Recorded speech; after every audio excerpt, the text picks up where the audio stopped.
बोलिए श्री लक्ष्मी नारायण भगवान की जय। उमापति महादेव देव की जय। पवन सुत हनुमान की जय।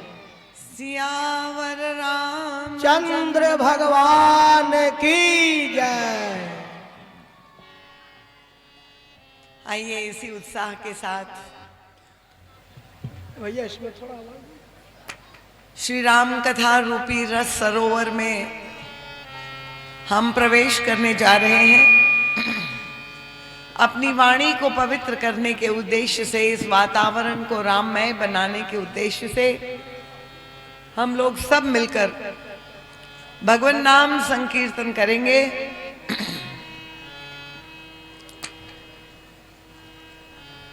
सभी भक्तों से मेरी करबद्ध प्रार्थना है, थोड़ी देर के लिए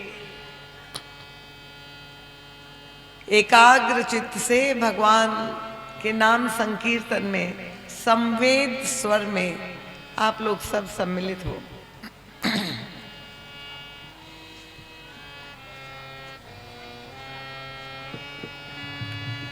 श्री राम जय राम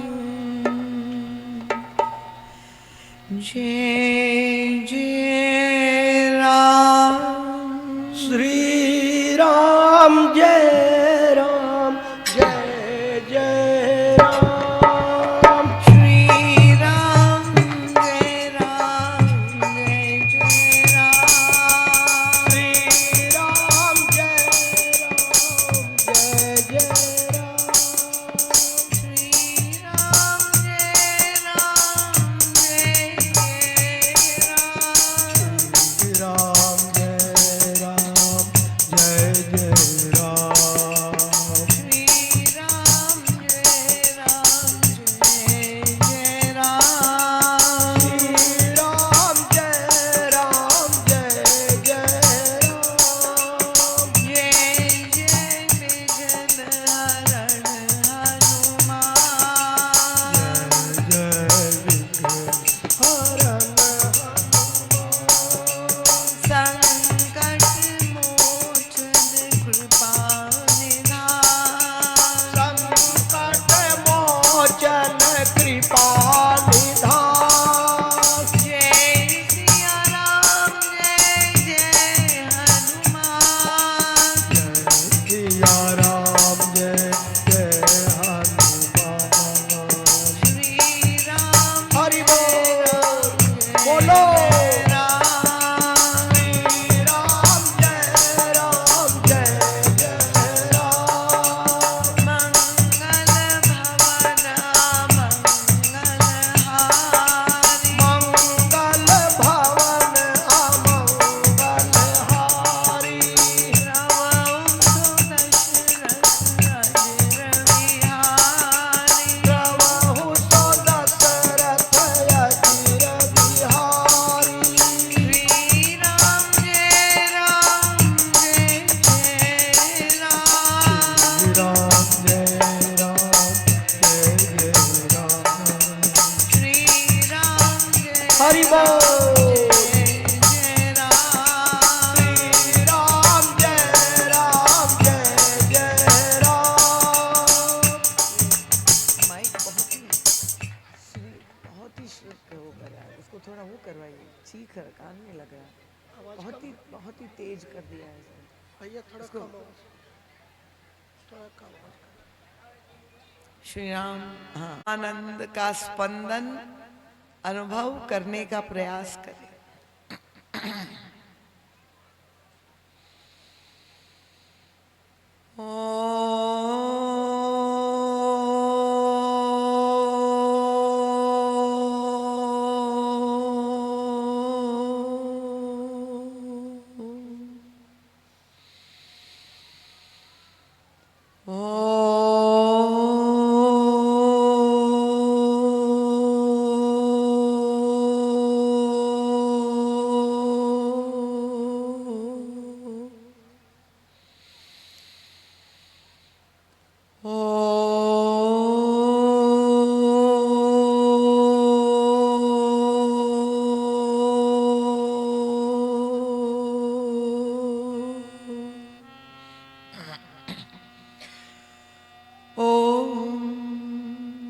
मङ्गलमूर्तये नमः। गणाधिपतये नमः। वर्णानाम् अर्थसङ्गानां रसानां छन्दसामपि मङ्गलानां च कर्तारो वन्दे वाणी विनायकौ।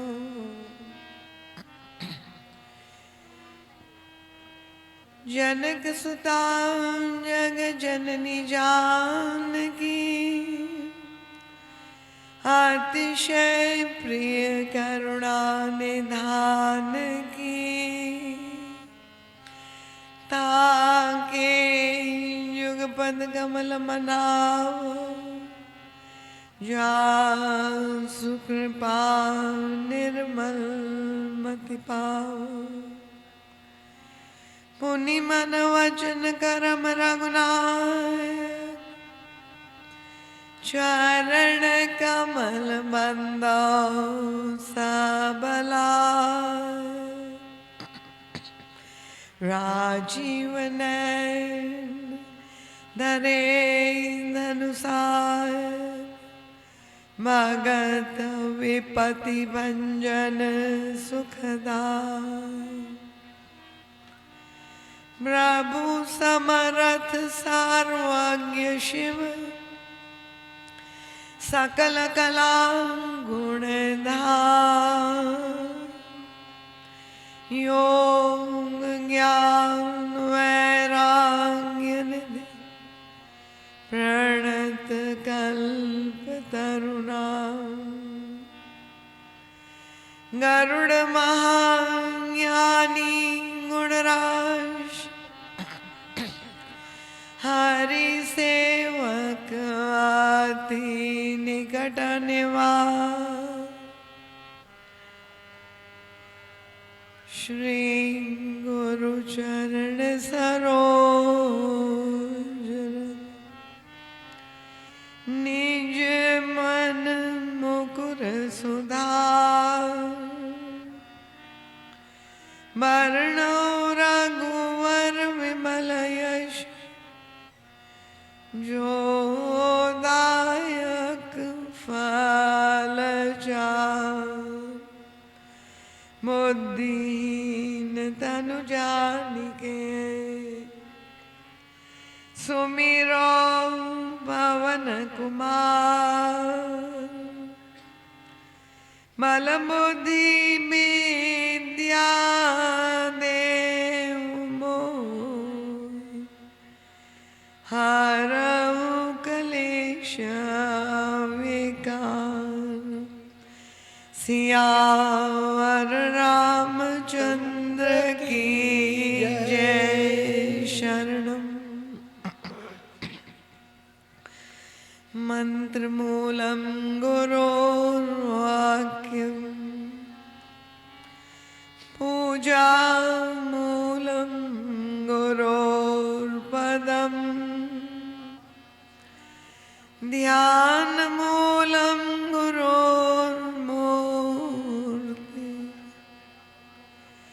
मोक्षमूलं गुरोर्कृपा। हरि ओम श्री गुरुभ्यो नमः। हरि ओम शांति शांति शांति।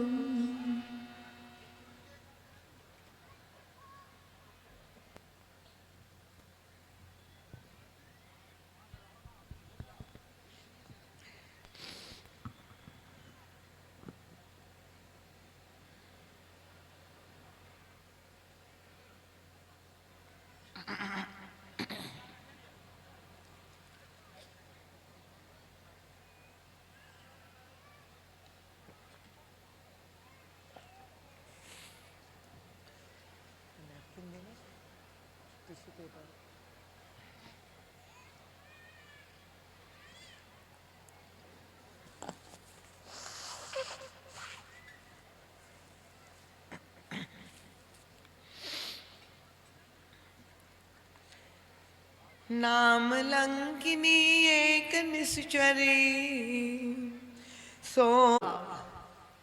अग्रिम पंक्ति से लेकर अंतिम पंक्ति तक जो भी यहाँ बैठे हुए सभी विशिष्ट ही नहीं अति विशिष्ट है। कथा श्रवण करने की जिज्ञासा लेकर आप आए हैं, कोई मनोरंजन की आशा लेकर नहीं आए हैं। और इसलिए आप सभी सुधी साधकों का हृदय से मैं बहुत बहुत स्वागत अभिवादन करते हुए सबके चरणों में बार बार नमन वंदन करती हूँ। दिशा चैनल के माध्यम से सुदूर इस कथा का लाभ लेने वाले सभी दर्शक श्रोतावृंद, उनका भी अभिवादन है। आइए प्रारंभ में वक्ता धर्म के अनुसार मैं पुनः आपको ये स्मरण दिला दूं, कथा प्रारंभ होने जा रही है और आपकी एकाग्रता, आपका सहयोग प्रार्थनीय है। कृपया पूर्ण शांति बनाए रखें। अगर कथा के बीच में किसी को भी उठ करके जाने की संभावना है तो अभी मेरा अनुरोध है, आप अभी उठ करके जा सकते हैं। पर एक बार कथा प्रारंभ हो गई उसके बाद कोई नहीं उठेगा। किसी भी प्रकार का कथा में व्यवधान नहीं होना चाहिए, कोई शब्द नहीं होना चाहिए। आप पूरी एकाग्रता से शांत चित्त से कथा श्रवण करेंगे तो मुझे विश्वास है कि आपको अवश्य श्री रामचरितमानस का जो अत्यंत गंभीर जीवन दर्शन है वो स्वामी तुलसीदास जी महाराज ने जो प्रस्तुत किया है, युग तुलसी परम पूज्य महाराज श्री की अभिनव मौलिक दृष्टि से हम उसको आत्मसात करने का, हृदयंगम करने का प्रयास कर रहे हैं। और मेरी चेष्टा यही होगी कि जितना सरल, जितना सरस, जितना बोधगम्य हो सके, क्योंकि मैं समझ रही हूँ ये पहला अवसर है और मेरी आपके समक्ष पहली प्रस्तुति है, तो कथा श्रवण करने में भाषा भी बाधा ना बने और विचार और चिंतन तो रामचरितमानस का अत्यंत गूढ़ और गंभीर है।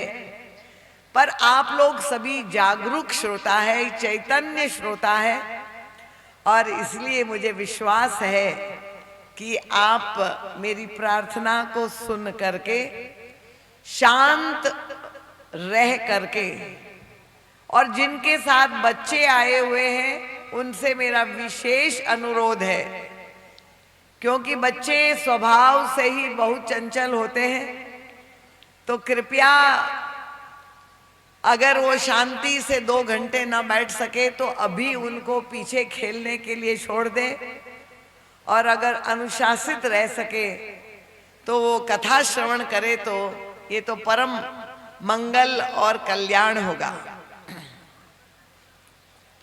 आइए अभी मानस की जो पंक्तियां आपके समक्ष मैंने पढ़ी है और उस पर जो चिंतन का क्रम गत कल हमने प्रारंभ किया था, युग तुलसी परम पूज्य महाराज श्री ने पूरे मानस का मंथन करके और जो नवनीत हमें प्रदान किया है वह दिव्य प्रसाद मैं आपके समक्ष रखने का प्रयास कर रही हूं। घटनाक्रम और कथानक से आप सभी भली भांति परिचित हैं।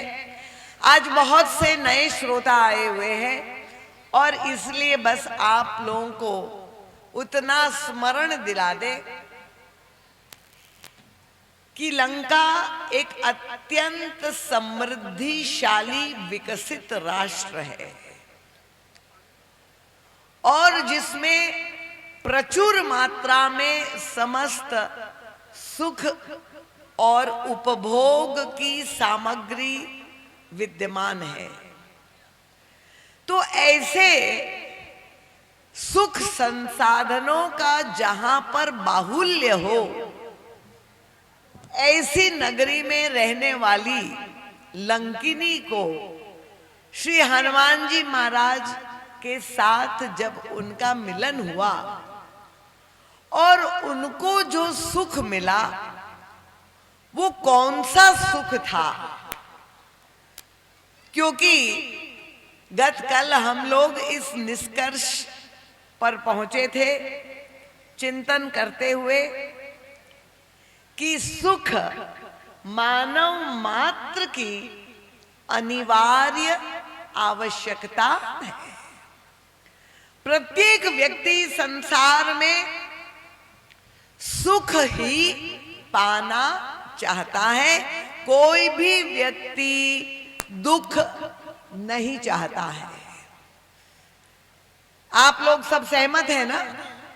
कल हम लोगों ने कथा की जो मैंने भूमिका आपके समक्ष रखी थी और सर्व सहमति से हम इस निष्कर्ष पर पहुंचे थे कि जो भी व्यक्ति पुरुषार्थ कर रहा है, कर्म कर रहा है, प्रयास कर रहा है, उसका उद्देश्य यही है कि हम नाना प्रकार के सारे सुख के संसाधन हमें, क्योंकि सुख कहाँ मिलता है?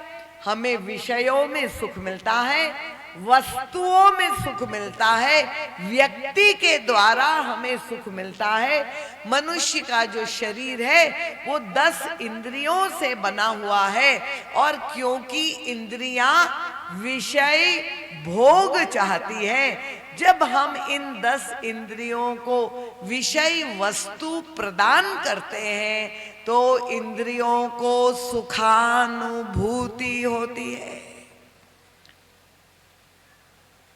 समझ में आ गया?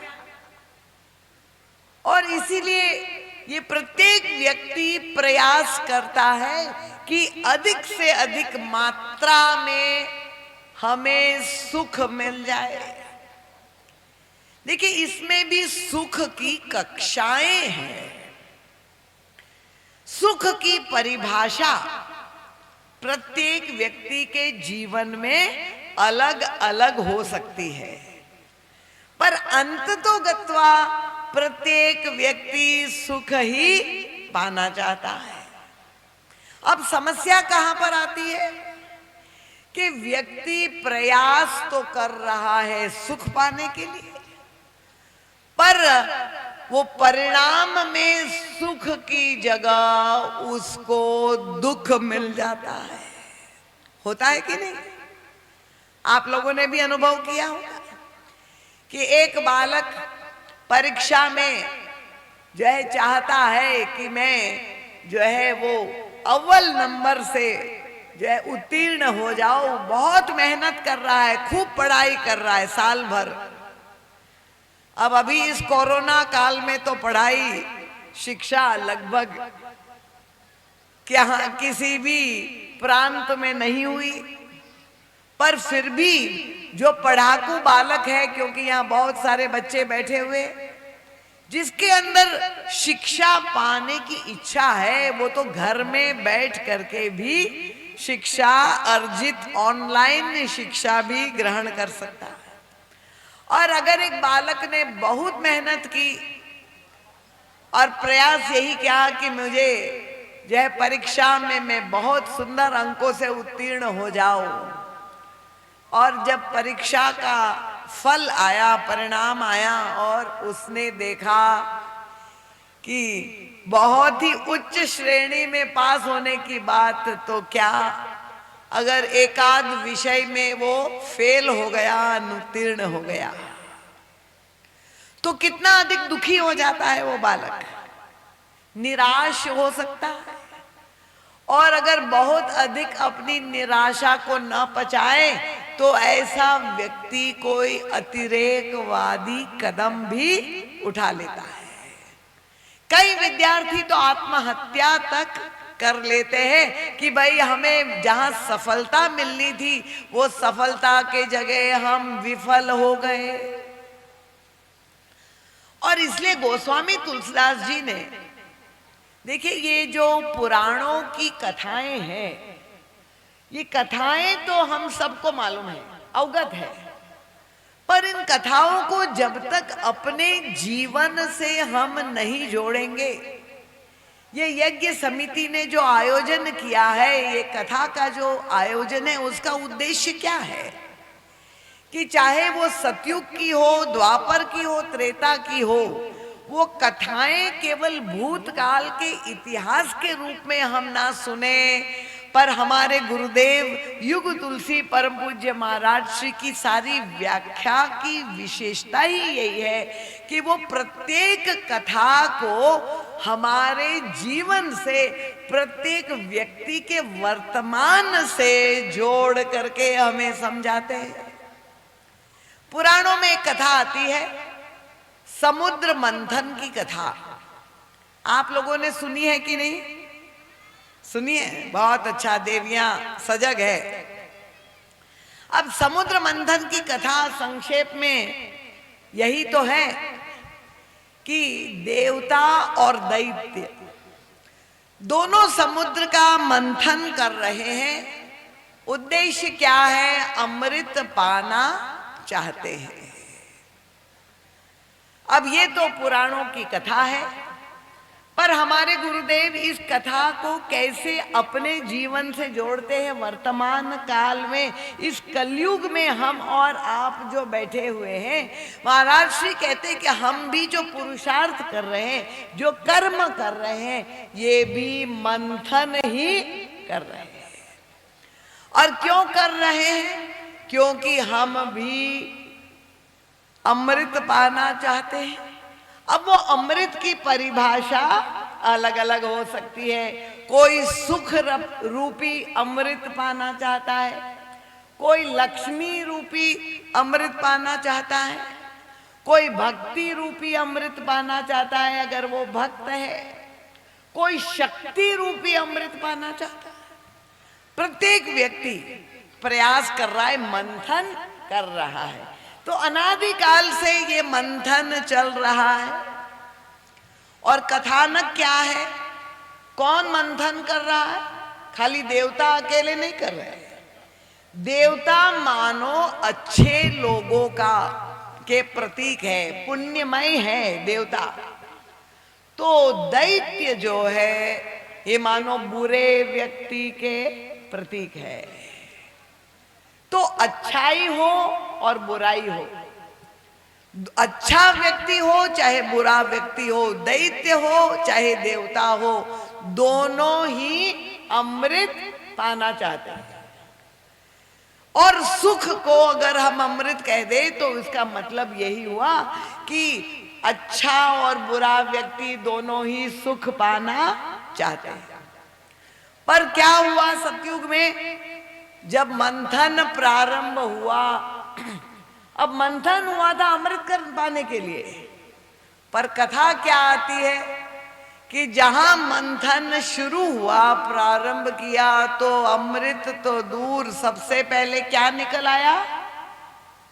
समुद्र में से क्या निकल आया? जहर निकल आया। बहुत अच्छा, इसका मतलब कथा सुन रहे हैं। विष निकल आया। इसका मतलब क्या हुआ कि विष मानो दुख का प्रतीक है। जो हम नहीं चाहते हैं वो पहले निकल आया। अमृत तो बाद में निकल आया, पर पहले जहर निकल आया। और यही हमारे जीवन में भी होता है कि हम सुख पाना चाहते हैं, पुरुषार्थ करते हैं, और दुख जब आ जाता है जीवन में तो व्यक्ति अत्यंत परेशान हो जाता है, निराश हो जाता है। और इसका मतलब क्या हुआ कि ये जो सुख है, अब हम लोगों ने कल ये निरूपण करने का प्रयास किया था कि हमारे शास्त्र ने प्रत्येक व्यक्ति की मन की बनावट को, ऋषि मुनि बड़े मनोवैज्ञानिक थे। वे जानते थे कि प्रत्येक व्यक्ति के हृदय में कामना है। हर एक व्यक्ति कामना युक्त है, इच्छाएं हैं। और ये कामना को भले गीता में भगवान कृष्ण ने कह दिया कि व्यक्ति को निष्काम होना चाहिए, पर निष्काम हो पाना सबके लिए संभव नहीं है। क्योंकि कामना है, गृहस्थ जीवन जी रहे हैं और कामना है तो हमारा सनातन धर्म कितना संतुलित है। वो कहते हैं कामना है तो कोई बात नहीं, आप फल पाने के अधिकारी है। आप कर्म करिए और कर्म के द्वारा आपको 4 फल मिल सकते हैं। अब होता क्या है कि जब व्यक्ति कर्म करता है तो कर्म भी, सत्कर्म भी होता है और दुष्कर्म भी होता है। सत्कर्म करता है तो शास्त्र कहता है कि जब सत्कर्म करता है तो उससे पुण्य अर्जित करता है। और अगर दुष्कर्म करता है, अधार्मिक आचरण करता है, असद कर्म करता है, तो वो पाप का भागी बनता है। समझ में आ गया कैसे पाप और पुण्य दोनों हम अपने जीवन में अर्जित करते हैं। हमारे कर्म के द्वारा हम पाप और पुण्य, जो अंत तो गत्वा हमारा प्रारब्ध बन जाता है। अब ये पाप और पुण्य का फल क्या है? तो शास्त्र ने कहा कि जो व्यक्ति सद्कर्म करेगा, जो पुण्य अर्जित करेगा, उसको सुख मिलेगा। और जो व्यक्ति पाप करेगा उसको दुख मिलेगा।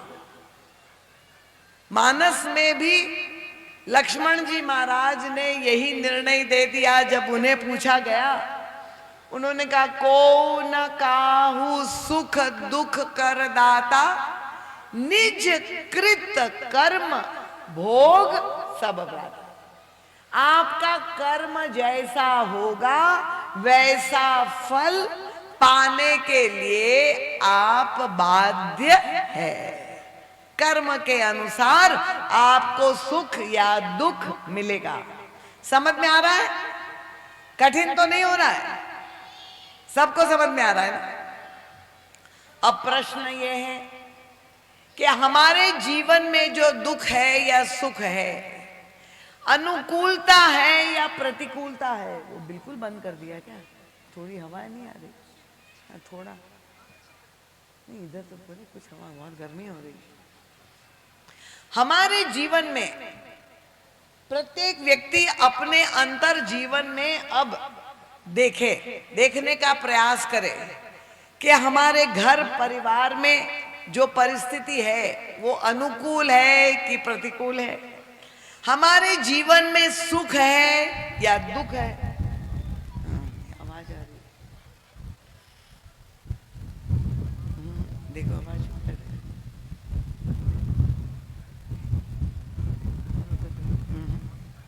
हाँ, बस उतना ही रखो, बस उतना ही रखो। अब प्रश्न ये है कि हम अपने जीवन में सुखी है या दुखी है? तो शास्त्र ने तो ये कह दिया कि दुख जो है पाप का फल है और सुख जो है वह पुण्य का फल है। तो हमारे जीवन में जो सुख है या दुख है वो पुण्य का फल है कि पाप का फल है, ये निर्णय कैसे करें? देखिए, हमारे गुरुदेव का चिंतन बहुत ही विलक्षण है। महाराज जी कहते हैं कि भक्त लोग, उनकी तो समझने की अपनी ही शैली होती है। महाराज जी कहते हैं कि ऐसा नहीं है कि सुख पुण्य का ही फल हो सकता है। महाराज जी कहते हैं दुख भी पुण्य का फल हो सकता है और सुख भी पाप का फल हो सकता है। दोनों ही संभव है। आपको सुख पुण्य के कारण भी मिल सकता है और पाप के कारण भी मिल सकता है, और दुख भी आपको पुण्य और पाप के कारण मिल सकता है। अब और जटिल हो गया। अब हम कैसे निर्णय करें कि जो सुख है या दुख है वो पुण्य के कारण है कि पाप के कारण है? आप जानना चाहते हैं? हाँ, तो पूरी तरह से शांति बनाए रखे।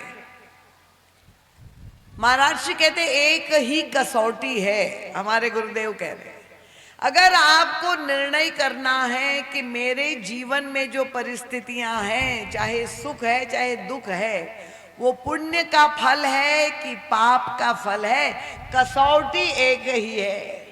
क्या कसौटी है? आप कैसे निर्णय करोगे? उनका जिस सुख में, कृपया ध्यान से सुने, मैं आपको पूछूंगी अभी, जिस श्री राम, जिस सुख में, माइक को क्या हो रहा है? कुछ हो गया माइक।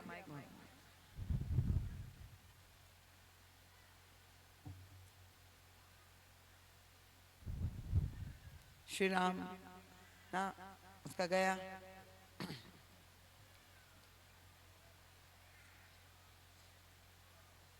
श्री राम ना, ये माइक नहीं काम कर रहा है, एक ही माइक कर रहा है काम।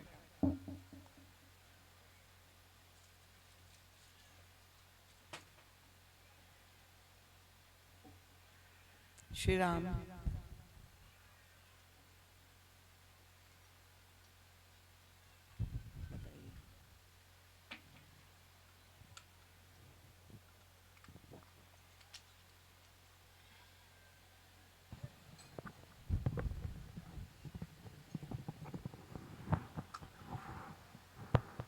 श्री राम। अब हमें निर्णय करना है कि हमारे जीवन में जो सुख है या दुख है वो पुण्य का प्रतिफल है या पाप का। तो कितना सुंदर गुरुदेव हमारा मार्गदर्शन करते हैं। महाराज जी बताते हैं कि अगर हमारे जीवन में सुख का अतिरेक है, समस्त प्रकार के सुख है, और उस सुख की स्थिति में अगर हमें भगवान की विस्मृति हो जाती है, सुख का उपभोग करते हुए हमें भगवान भूल जाते हैं, तो समझ लीजिए कि वो सुख भी पाप का फल है। समझ में आ गया? नहीं समझ में आया?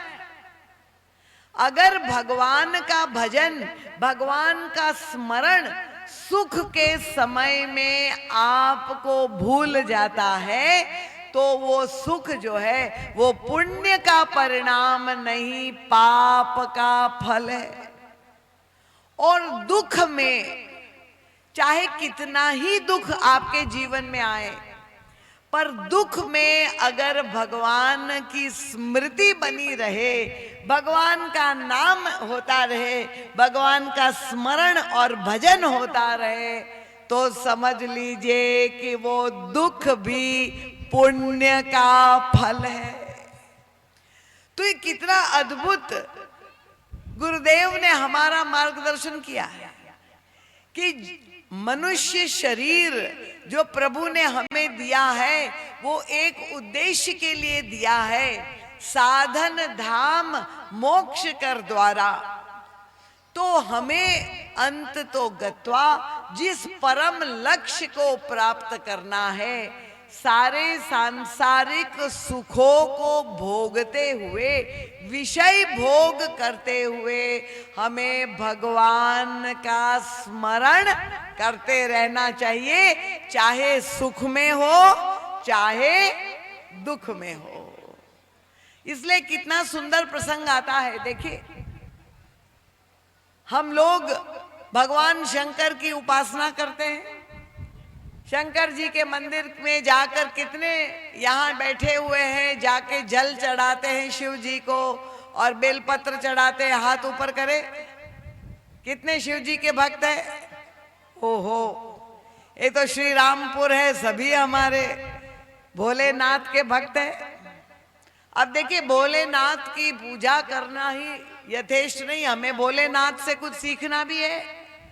शंकर जी ने अपनी लीला के द्वारा हमें क्या शिक्षा प्रदान की है। केवल हम जल चढ़ा दे, कुछ मंत्र पढ़ दे, बेलपत्र चढ़ा दे, रुद्री कर दे, वो यथेष्ट नहीं है। शंकर जी ने अपने चरित्र के द्वारा हमें जो संदेश दिया है वो भी सीखना जरूरी है।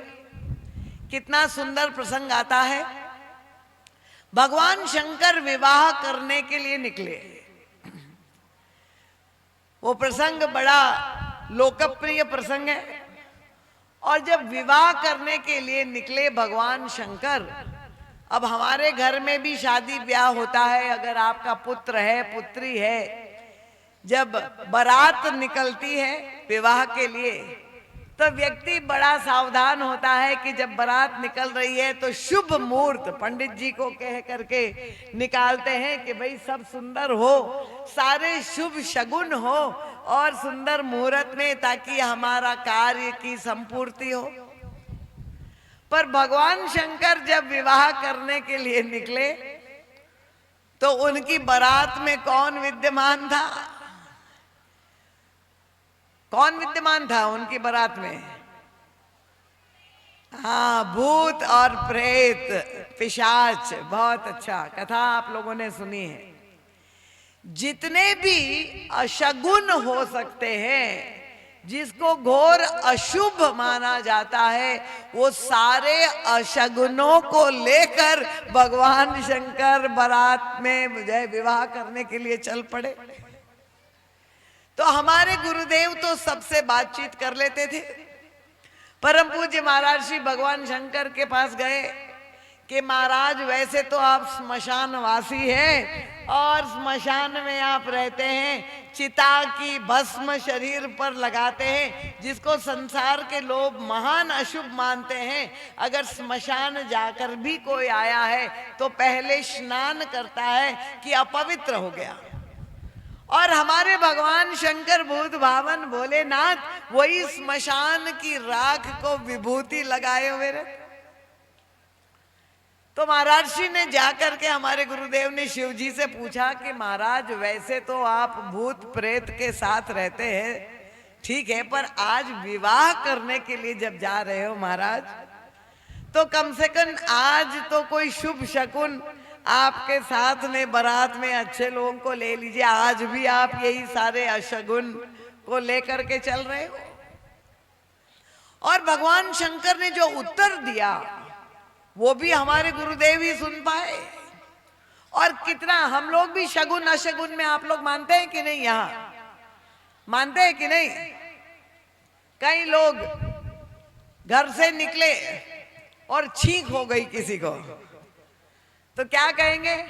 अरे भैया रुक जाओ, ये छींक दिया है, अशगुन हो गया। दूसरा व्यक्ति यात्रा प्रारंभ कर रहा है, बिल्ली ने रास्ता काट दिया, तो भाई रास्ता काट दिया। तो हम ही जा रहे थे एक दिन गाड़ी में और हमारे शिष्य चला रहे थे, अचानक उसने गाड़ी रोक दी। मैंने पूछा भाई क्या हुआ? उनका दीदी माँ आप देखिए नहीं, बिल्ली ने रास्ता काटा। तो मैंने कहा तो क्या हो गया? तो उनका बड़ा अशुभ है, अशगुन हो गया, अभी और लोगों को आगे जाने दीजिए फिर हम लोग जाएंगे।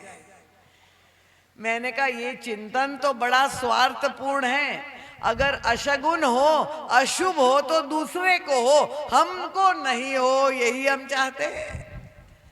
ये तो अच्छी बात नहीं है। तो भगवान शंकर तो सारे अशगुन को ही लेकर चल रहे हैं। हमारे गुरुदेव ने जब पूछा तो भगवान शंकर ने कितना सुंदर उत्तर दिया।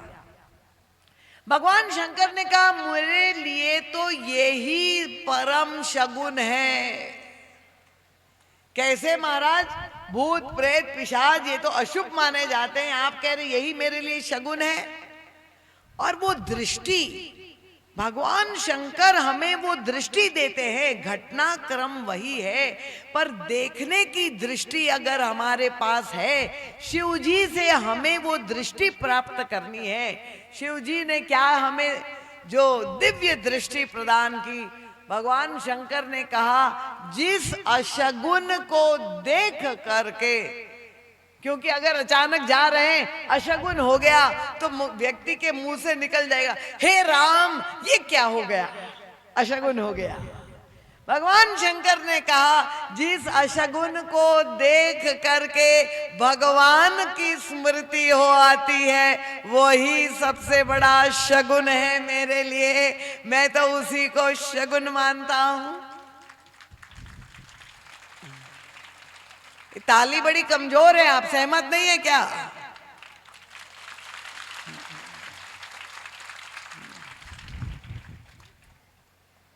तो भगवान का नाम जो परम मंगल का कारण है, उन्होंने कहा जहां जिस घटना से, जिस वस्तु से प्रभु की स्मृति हो आए, वह परम शगुन है, परम मांगलिक है। इसलिए महाराज जी कहते हैं कि दुख भी धन्य है। अगर दुख में भगवान का सुमिरन भजन बहुत तेजी से होता है तो समझ लीजिए कि वो दुख आपके पाप का परिणाम नहीं है, आपके पुण्य का ही प्रतिफल है। और अगर बहुत सुख की सामग्री आ जाए, बहुत धन पैसा और भौतिक सुख बढ़ जाए और भौतिक सुख हमें भगवान से विमुख बना दे, आजकल तो परंपरा चल गई है विदेश यात्रा करने की। एक नगर में आयोजन था और कथा का आयोजन था। जब समाचार चारों ओर फैला तो एक देवी ने कहा, अरे हमारी तो अमेरिका जाने की टिकट बुक हो गई है, अब हम क्या करें, हम तो कथा में नहीं आ पाएंगे। तो ये जो विदेश यात्रा उनको भगवत कथा से वंचित कर रही है। इसीलिए हमें निर्णय करना है, सुख तो हम सब चाहते हैं, पर सुख के क्षणों में जैसे कुंती ने कहा, प्रभु से प्रार्थना करनी चाहिए कि प्रभु ये सारे सुख का स्रोत तो आप ही है, सुख स्वरूप रघुवंश मणि, ये सुख हमारे जीवन में आपके द्वारा ही आया हुआ है। और इसलिए ईश्वर के प्रति कृतज्ञता का भाव हमारे हृदय में बना रहना चाहिए। यही जो है रामचरितमानस हमारा निर्देशन करता है। और इसीलिए गत कल जो 4 फलों की बात कही गई थी, आप लोग भूल नहीं गए होंगे। अर्थ, काम, धर्म और मोक्ष। हमारे ऋषि मुनियों ने कहा प्रत्येक व्यक्ति ये 4 फल प्राप्त कर सकता है, पर हमने ये देखा कि सुख रूपी अर्थ, अब पहला ही फल ले लीजिए।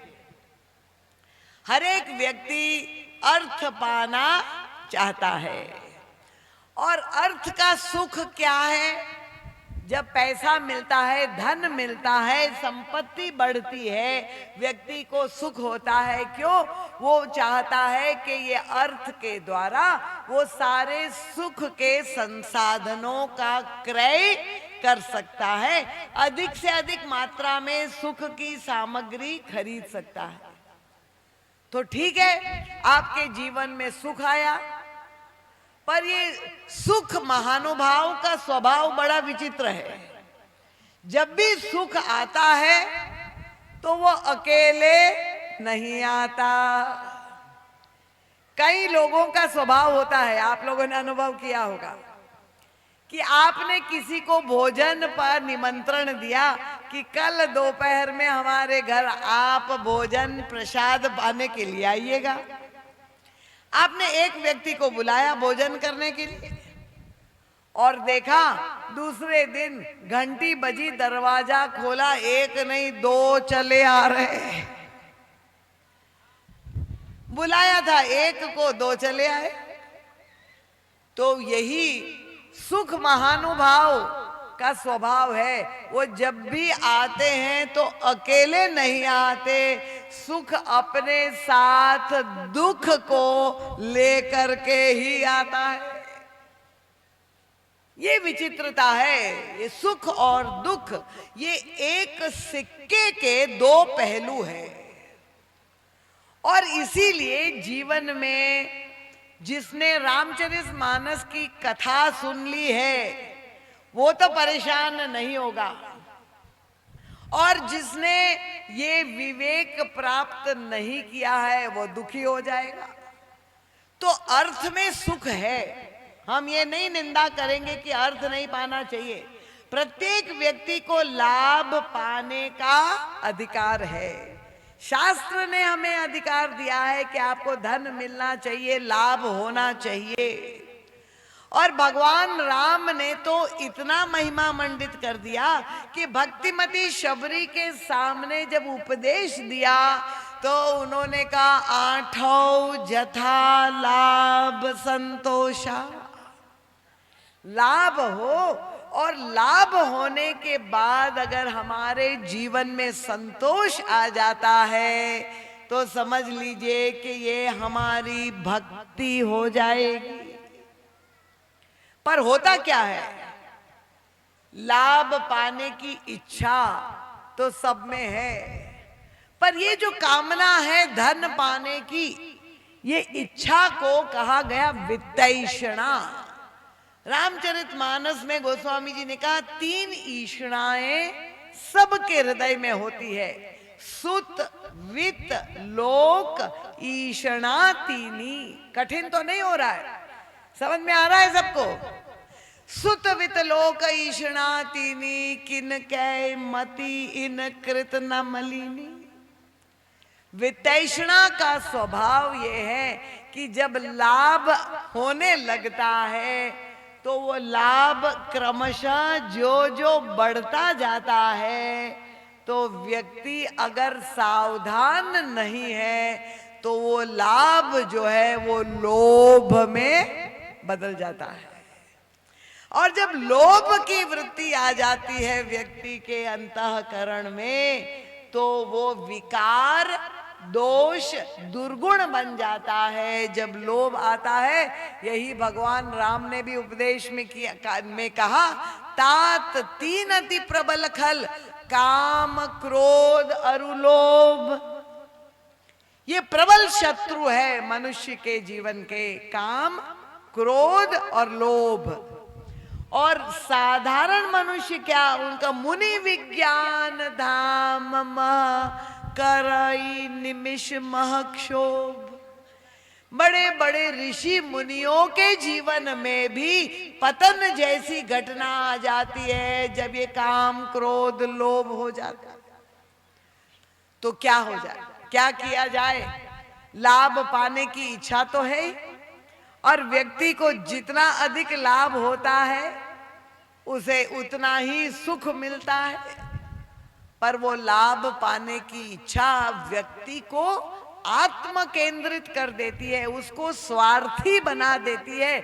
लाभ हो तो केवल मुझको हो और किसी को लाभ ना हो। ये वृत्ति, ये विकृति जब उसके मन में उत्पन्न होती है तब वह व्यक्ति जो लोभी हो जाता है। कल आपके सामने मैंने ये 2 नगरों का दृष्टांत रखा था, एक अयोध्या और एक लंका। अयोध्या में भी सुख और संपत्ति है, लंका में भी सुख और संपत्ति है। दोनों ही जगह सुख संपत्ति है। तो हमारा आदर्श कौन होना चाहिए, लंका की अयोध्या? हाँ, बहुत अच्छा। आप क्योंकि रामपुर वासी है तो अयोध्या के ही पक्षधर है। पर पहले समझ लीजिए कि जो सुख संपत्ति लंका में है वो किस प्रकार की है। गोस्वामी तुलसीदास जी ने सावधान कर दिया। उनका 10 दिशा में विकास निरंतर हो रहा है लंका में। और वो विकास कैसे हो रहा है, दृष्टांत दीजिए। उनसे कहा तो उन्होंने कहा सुख संपत्ति सुत सेन सहाई जय प्रताप बल बुद्धि बढ़ाई। 10 वस्तु गिना दी। नित नूतन जह बाढ़त जाई, दिन प्रतिदिन बढ़ रही है। कैसे बढ़ रही है? तुलसीदास जी से कहा आप कवि श्रेष्ठ है, कोई उपमा दीजिए। और तब गोस्वामी जी ने क्या दृष्टांत दिया, हमारा ही दृष्टांत दिया। उनका सुख संपत्ति निरंतर बढ़ रही है, पर कैसे? उनका जिमी प्रति लाभ लोभ अधिकारी। प्रत्येक लाभ के साथ लोभ बढ़ता जा रहा है।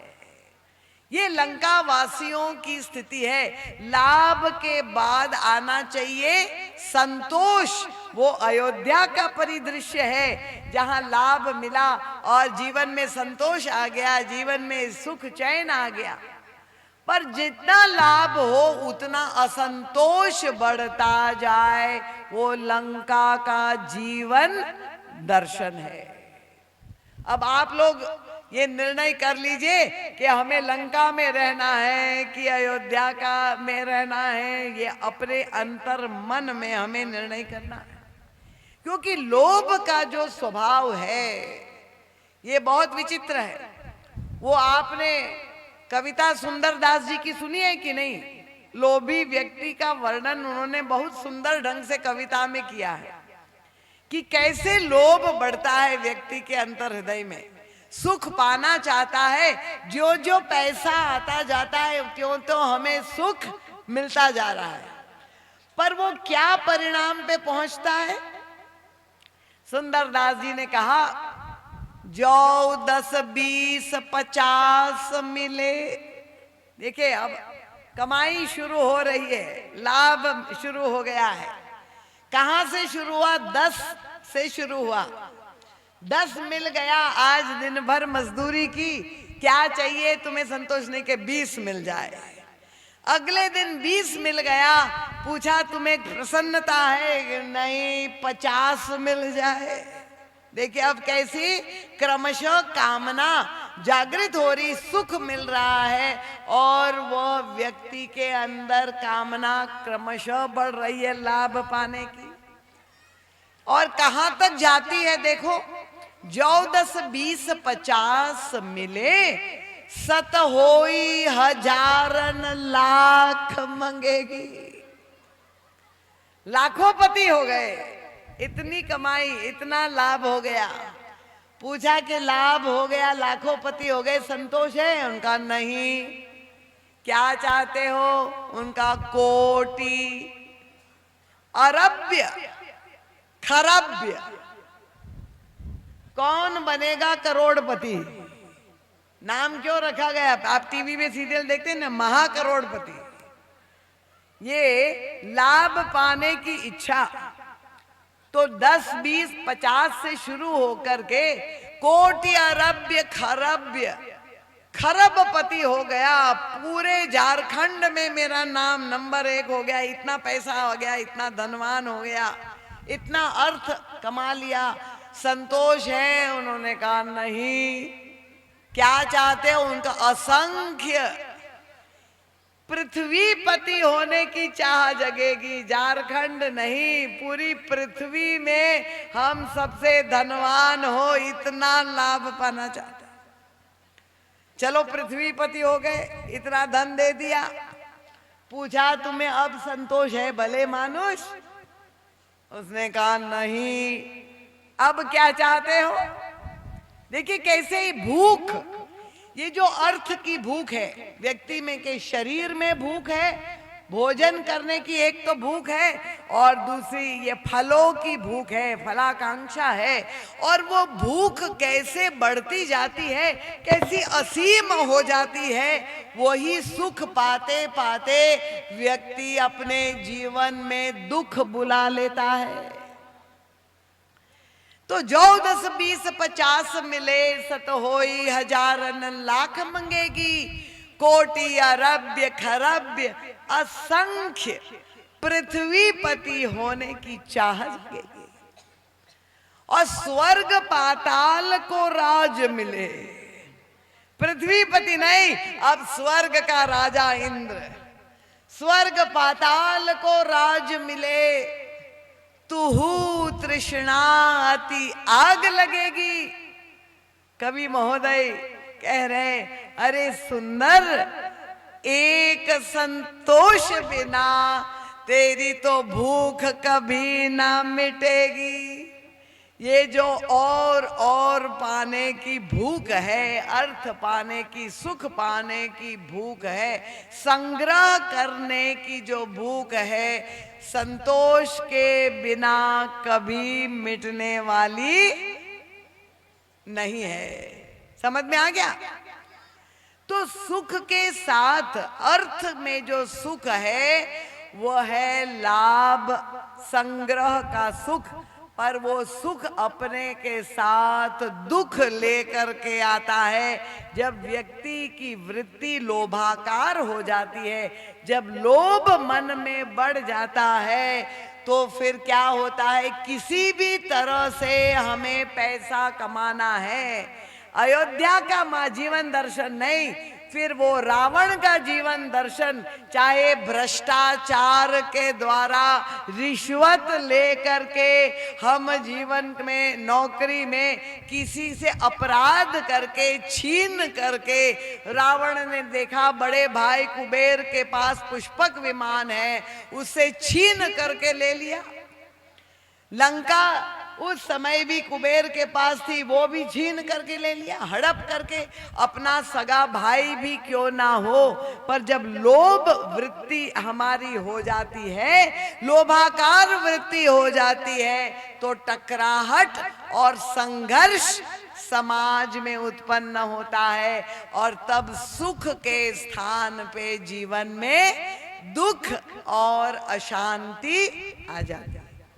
ये स्पष्ट हो गया सब लोगों को कि अर्थ के द्वारा हमें सुख मिलता है, पर वो सुख पूर्ण सुख नहीं है, उसमें भी कोई ना कोई अपूर्णता है। इसलिए व्यक्ति को सावधान रहना चाहिए।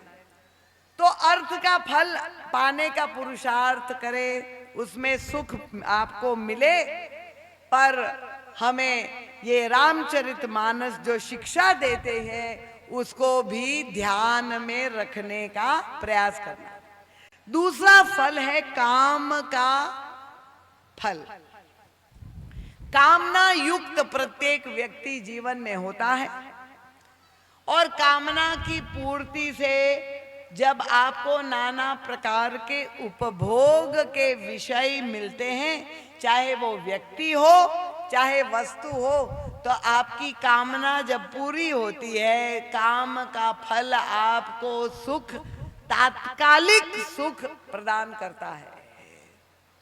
पर वहां भी समस्या है। देखिए, व्यक्ति के मन में काम की वृत्ति है, और इस काम की वृत्ति को हमारे शास्त्र ने नियमित करने के लिए एक बहुत सुंदर संस्था बनाई, जिसको कहते हैं विवाह संस्कार, गृहस्थ आश्रम। इसीलिए पाणी ग्रहण संस्कार के द्वारा एक युवक और एक युवती दोनों को संस्कारों के द्वारा जोड़ करके सम्मिलित जीवन जीने के लिए शास्त्र ने आज्ञा दे दी कि आपके हृदय में काम की वृत्ति है, उस काम की वृत्ति की संपूर्ति भी हो जाए, आपको भोग का सुख भी मिले, और उसके साथ समाज को भी लाभ मिले, क्योंकि संतान की उत्पत्ति के द्वारा आपका वंश भी चले और समाज भी इस तरह से पुष्ट हो जाए। इसीलिए विवाह या पाणी ग्रहण संस्कार का जो है निरूपण किया गया। पर समस्या क्या होती है कि जहां पर व्यक्ति को ये छूट मिली, मन को, क्योंकि स्वभाव से चंचल है और एक ही वस्तु का भोग करते करते व्यक्ति ऊब जाता है, और उसको नित्य नए रस चाहिए। एक ही व्यक्ति कितना ही सुंदर क्यों ना हो, प्रेम विवाह कर लिया। आजकल को लव मैरिज की परंपरा हो गई। मुझे नहीं मालूम है कि गांव गांव में भी ये स्थितियां आ गई है, सुनते यही है। और इतना आकर्षण प्रेमी प्रेमिका में है, विवाह कर लिया और उसके पश्चात थोड़े ही दिन में सुना कि विवाह के संबंध में उच्छेद हो गया। अब दोनों साथ में रहना नहीं चाहते। क्यों? क्योंकि विवाह उत्तर जो है दूसरे संबंध, किसी ने, पति ने दूसरे के साथ रहना शुरू कर दिया। तो मन जो है वो उच्छृंखल जब बन जाता है तो काम की वृत्ति अगर संयमित रहे तब तो वो कल्याणकारी है, सुख देगी। पर अगर आपके मन में वासना बढ़ने लगे और वो वासना इतनी बढ़ जाए, देखिए रावण का दृष्टांत आपके सामने है। काम का फल अयोध्या में भी है और काम का फल हमें लंका में भी दिखाई देता है। दोनों नगरों की तुलना में इसलिए कह रही हूं कि काम के द्वारा सुख मिल रहा है। वहां अयोध्या में काम कौन है? गोस्वामी तुलसीदास जी ने तो ये चार भाई, भगवान श्री राम का जो प्राकट्य हुआ वो चारों भाइयों को चार फल के रूप में प्रस्तुत किया है। भगवान राम कौन है? उनका सबसे बड़े भाई मोक्ष के प्रतीक है। श्री भरत जी महाराज धर्म के प्रतीक है। लक्ष्मण जी अर्थ काम के प्रतीक है और शत्रुघ्न जी अर्थ के प्रतीक है। तो काम का फल अयोध्या में भी आपको मिलेगा और काम जो है वो लंका में भी है। लंका का काम कौन है? तो गोस्वामी तुलसीदास जी ने विनय पत्रिका में बताया, उनका मोह दश मौलि तद भ्रात अहंकार पाकारी जित काम विश्रामहारी। ये रावण का पुत्र मेघनाद, ये मूर्तिमान काम का प्रतीक है।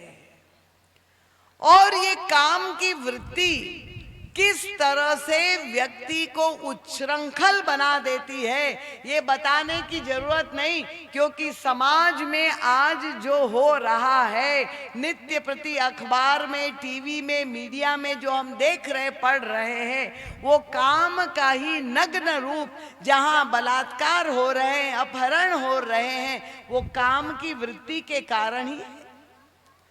तो उच्छृंखलता जब उत्पन्न हो जाती है, व्यक्ति जब वासनातुर हो जाता है, कामातुर हो जाता है, ऐसा व्यक्ति ये भेद ही नहीं कर पाता है, चाहे वो छोटी बालिका ही क्यों ना हो। आजकल बलात्कार 4 साल और 5 साल कुछ महीनों की बालिका के भी बलात्कार हो रहे हैं।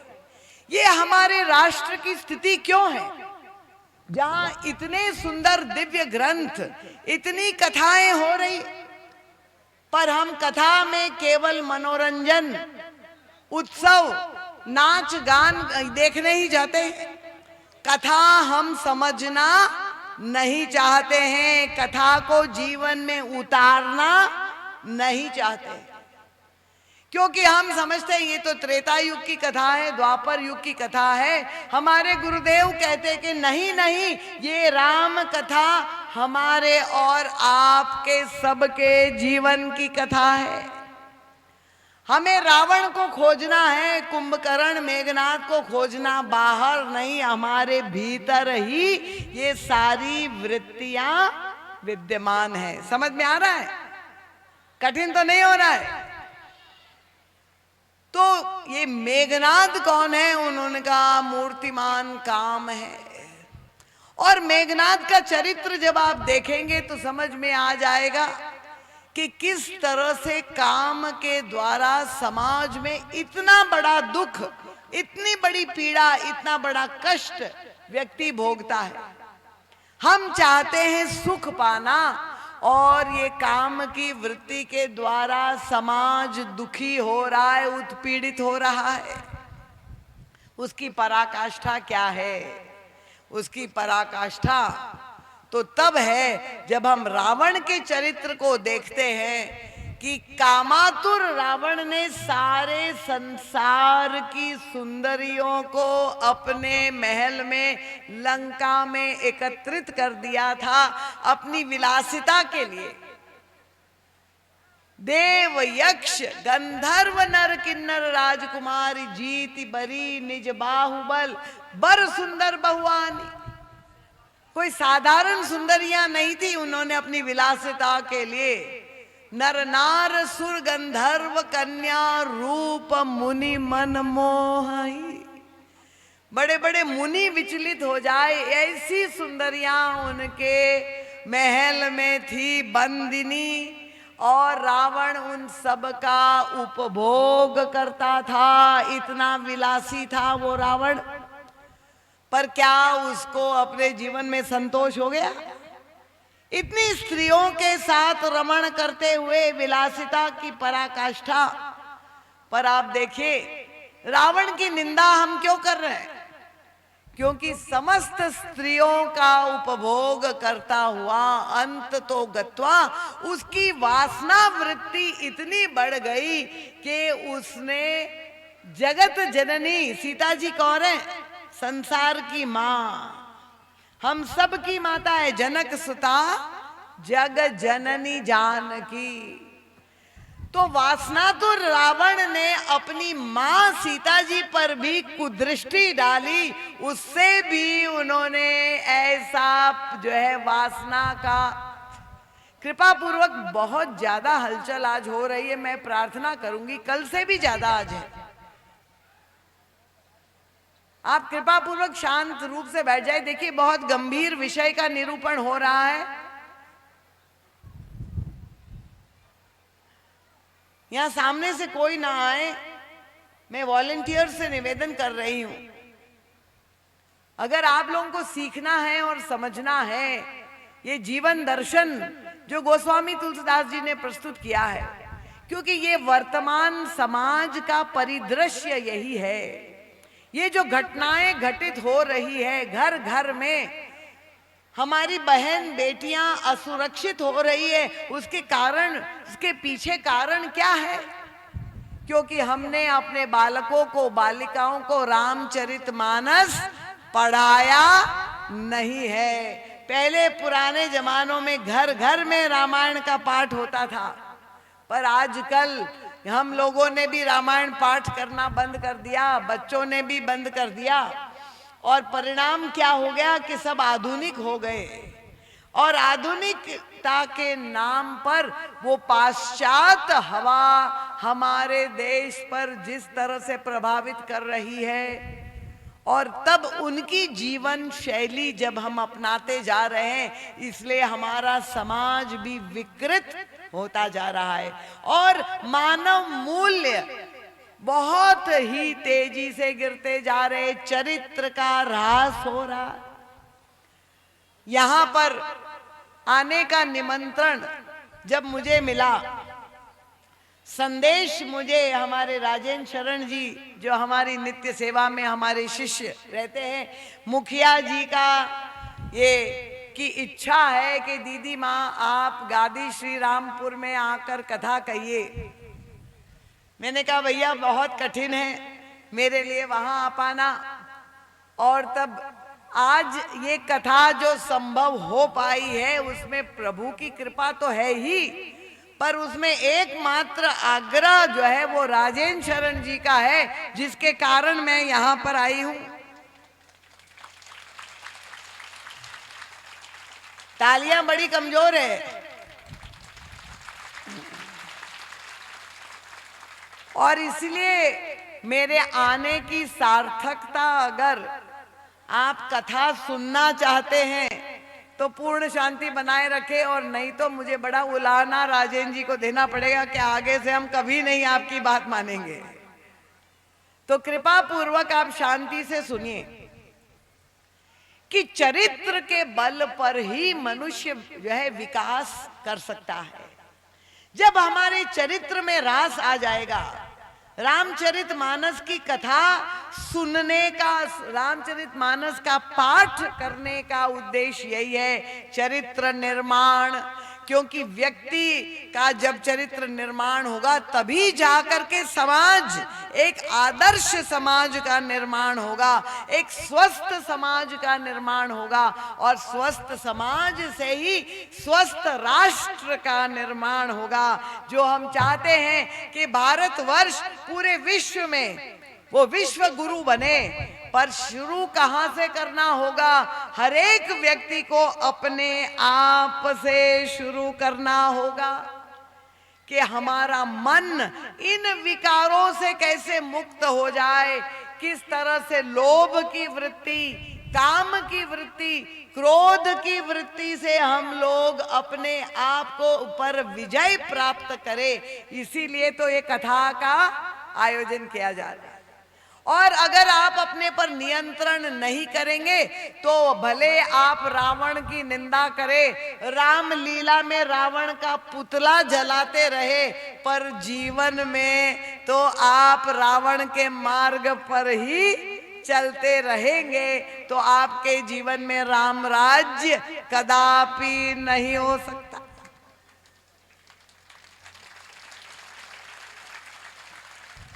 यदि रामराज्य स्थापित करना है, गादी श्री रामपुर में रामराज्य बनाना चाहते हैं कि नहीं चाहते? चाहते। देवियां तो कह रही है, देवता लोग चुप बैठे हैं, हमारे भाई लोग नहीं चाहते हैं। खाली देवियां, हमारी बेटियां और बहनें चाहती है। आप लोग सब कौन सा राज्य में रहना चाहते हैं? राम राज्य अगर स्थापित करना है तो भगवान राम के पद चिन्हों पे चलना होगा। अगर हम अपनी लाभ के द्वारा सुख पा करके संतुष्ट हो जाएंगे, देवियों से भी हम यही आप प्रार्थना करेंगे कि आप अगर नित्य प्रति चाहेंगे कि हमारे पतिदेव रोज कोई ना कोई हमें उपहार, सोने का, हीरे का सेट ला करके दे, गहना दे, आभूषण ला करके दे, ये अगर आप आशा करेंगी, वो एक विनोदा की घटना है पर सत्य घटना है।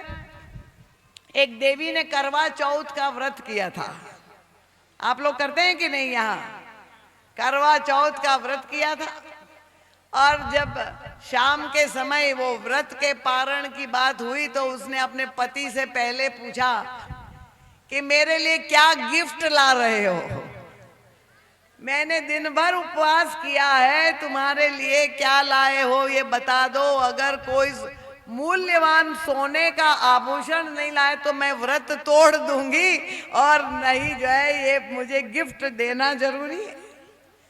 तो अगर आप ऐसी मांग करेगी कि नित्य नए आपको वस्तु, वस्त्र, अलंकार, गहने मिले, तो बेचारे पति लोगों को रावण के मार्ग में ही चलना पड़ेगा, भ्रष्टाचार करना पड़ेगा पैसा कमा के, और आपको सजाने के लिए गलत मार्ग पे चलना पड़ेगा।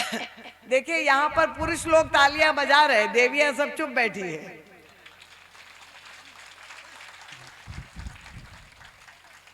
देखिए हमारी जगत जननी श्री सीता जी ने इसलिए लीला के द्वारा हमें यही तो शिक्षा प्रदान की है। क्या प्रदान की है? जब रावण के द्वारा अपहरण हुआ और अपने प्रियतम प्रभु से वियोग हो गया, लंका में बंदिनी हो गई, कारण कौन बना? कौन बना? कैसे अपहरण हो गया सीता जी का? किसके द्वारा हुआ? एक माया मृग के द्वारा, नकली मृग जिसका शरीर स्वर्ण जैसा था, वो स्वर्ण मृग लेकर के रावण आया और श्री सीता जी प्रभु के साथ बैठी थी और उन्होंने वो स्वर्ण मृग देखा, और इतना आकर्षक, स्वर्ण में आकर्षण होता है, स्वर्ण प्रलोभन का प्रतीक है। स्वर्ण मृग देख करके सीता जी ने अपने प्रियतम पति देव से कहा, ये ही मृग कर अति सुंदर छाला। प्रभु मुझे ये स्वर्णिम मृग बहुत अच्छा लग रहा है। प्रभु दौड़ पड़े, अपनी प्रिया की इच्छा पूर्ण करने के लिए प्रभु चले गए। और नतीजा क्या हुआ कि रावण सफल हो गया, आ करके सीता जी का अपहरण कर गया। और इसीलिए देखिए, हनुमान जी महाराज जब सीता जी की खोज में लंका जा रहे हैं तो इनके मार्ग में भी स्वर्ण आया। और स्वर्ण किस रूप में आया? सुंदरकांड आप पाठ करते हैं, स्वर्ण किस रूप में आया हनुमान जी के मार्ग में? बताइए कैसे आया? एक पहाड़ के रूप में आया स्वर्ण। उसका नाम क्या था? मैनाक। बहुत अच्छा, स्वर्ण का पहाड़ आया हनुमान जी के रूप में। अब आप सोच लीजिए, सब लोग जो यहां बैठे हैं, अगर आपके सामने पहाड़ नहीं, स्वर्ण की एक बिस्किट ही आ जाए तो आप ले लेंगे कि नहीं लेंगे? ले लेंगे। बताइए, हनुमान जी के सामने स्वर्ण का पहाड़ आया। हनुमान जी की स्थापना मंदिर में आप करने जा रहे हैं। देखिए, हनुमान जी का प्राकट्य गादी श्री रामपुर में होने जा रहा है। पर हनुमान जी से हमें सीखना क्या है? ऐसा दिव्य चरित्र जब हमारा होगा हनुमान जी जैसा, कि सोने का पहाड़ भी हनुमान जी को विचलित नहीं कर सकता है। हनुमान जी ने उनका निमंत्रण स्वीकार नहीं किया। भाई, सोने के पहाड़, और वो भी साधारण नहीं। उन्होंने कहा, जल निधि रघुपति दूत विचारी, तय मैनाक हो ही श्रमहारी। वो स्वर्ण का पहाड़ आया, हनुमान जी को कहा, मैं मैनाक हूं, तुम्हारा चाचा लगता हूं। अब बताओ, ऐसा धनवान चाचा जिनके सोने के पहाड़ हो, कौन नहीं चाहता है? कितना अच्छा। हमारी दुख की सारी समस्या, गरीबी की समस्या, हमारा बीपीएल कार्ड, सब एपीएल कार्ड सब समाप्त हो गया। भाई, धनवान चाचा मिल गए। हनुमान जी से कहा, एक रात विश्राम कर लो। पर क्या हनुमान जी ने स्वीकार कर लिया निमंत्रण? एक रात केवल सोने का निमंत्रण था, पर हनुमान जी ने निमंत्रण अस्वीकार कर लिया। क्या किया? प्रणाम किया। पाए लागू चाचा जी। प्रणाम करते हुए, हनुमान तेहि परसा, कर पुनि कीन प्रणाम। क्या हनुमान जी ने उत्तर दिया? वही हम सबको देना है। जब कोई रिश्वत ले करके आए, देने के लिए आए, तो आपको किसको याद करना है? कि हमारे यहाँ 5 दिवसीय महायज्ञ हुआ था, हनुमान जी की कथा हुई थी, और हनुमान जी के चरित्र से हमने यही सीखा है कि स्वर्ण हमें सुख नहीं दे सकता है। हनुमान जी ने कहा, मुझे विश्राम सोना का पहाड़ नहीं दे सकता है। विश्राम कहाँ मिलेगा? उनका राम काज कीन्हे बिना मोहि कहाँ विश्राम। विश्राम केवल राम के शरण में जाके मिल सकता है, सोने के पहाड़ में नहीं मिल सकता। तो हमारे गुरुदेव पहुंच गए। श्री हनुमान जी महाराज से सबसे बात कर लेते थे। महाराज जी ने पूछा, भाई यहाँ हम इतनी दरिद्रता से सब लोग ग्रस्त है, पैसा धन कौड़ी सब चाहते हैं, आप कहते राम काज कीन्हे बिना मोहि कहाँ विश्राम। आपने निमंत्रण स्वीकार नहीं किया। हनुमान जी ने कहा, मैंने अपना पाठ बहुत अच्छा पढ़ लिया है। क्या शिक्षा प्राप्त की? उनका देखिए, ये जो कष्ट आया सीता जी के जीवन में, ये जो कष्ट आया भगवान राम के जीवन में, दोनों का वियोग हो गया। इतनी दुखी है हमारी मातेश्वरी, लीला के द्वारा यही तो संदेश दिया है। हनुमान जी ने कहा, मैं समझ गया कि स्वर्ण का नकली मृग, वो असली स्वर्ण तो नहीं था, नकली स्वर्ण था। जब नकली स्वर्ण इतना बड़ा दुख दे सकता है, तो ये तो असली स्वर्ण का पहाड़ है, उसको तो दूर से ही प्रणाम। मैं उसका निमंत्रण नहीं स्वीकार करूंगा। तो इसलिए चरित्र अर्थ में सुख है पर अपूर्ण सुख है, काम में सुख है पर अपूर्ण सुख है। और तब तीसरा फल है धर्म। धर्म का मैंने कहा सुखस्य मूलम धर्म, जो है वो धर्म तो सुख का मूल है, पर वहां भी समस्या है। मैंने कहा प्रत्येक सुख दुख लेकर के आता है। जो व्यक्ति धर्म पालन करता है उसको 3 वस्तुएं मिलती है, शास्त्र कहता है। 3 वस्तुएं क्या मिलती है उनका? आपको इस संसार में कीर्ति मिलती है, पहला सुख आपका नाम। सब लोग जानेंगे कि ये नगर के मुखिया है, आपका नाम प्रसिद्धि होगी। व्यक्ति के अंदर लोकैषणा की वृत्ति होती है तो आपका बड़ा नाम, बड़ी कीर्ति होगी। ये पहला फल धर्म के। ये बड़ा धर्मात्मा है, कितना आयोजन धार्मिक। गत कल पुरोहित जी कह रहे थे कि 25 साल से मैं धार्मिक आयोजन कर रहा हूं। बड़ा नाम है। कीर्ति की प्राप्ति धर्म के द्वारा होती है, पहला फल। दूसरा उन्होंने कहा विभूति, संपत्ति, वैभव, ऐश्वर्य। जो धर्म मार्ग पर चलता है उसको ऐश्वर्य मिलता है, दूसरा फल। और तीसरा फल शास्त्र कहता है कि मृत्यु के बाद उसकी सद्गति, ऊर्ध्व गति होती है, उसको स्वर्ग लोक की प्राप्ति होती है। स्वर्ग लोक आप जानते हैं कि नहीं? मृत्यु के बाद देखिए अखबार में जब किसी व्यक्ति की मृत्यु होती है तो अखबार में समाचार आता है ना, देते हैं कि नहीं? यहाँ विज्ञापन देते हैं कि हमारे घर का, परिवार का कोई प्रियजन, हमारा चाचा, बुआ, मामा, दादी, दादा, कोई भी हो, वो फला फला व्यक्ति स्वर्गवासी हो गया। पढ़ते हैं ना आप देखने गए कि कहाँ गए? स्वर्ग गए हैं कि नर्क गए, कोई देखने गए? पर लिखा यही जाता है कि भाई ये हमारे प्रिय व्यक्ति, परिवार के व्यक्ति स्वर्गवासी हो गए। कोई ऐसा व्यक्ति नहीं होगा जिसने लिखा होगा कि हमारे दादाजी नारकी हो गए। कोई नहीं लिखता। सब लोग कहते स्वर्ग चले गए। स्वर्ग जाने के पीछे मनोविज्ञान क्या है? क्यों हम कहते हैं कि स्वर्ग की प्राप्ति हो?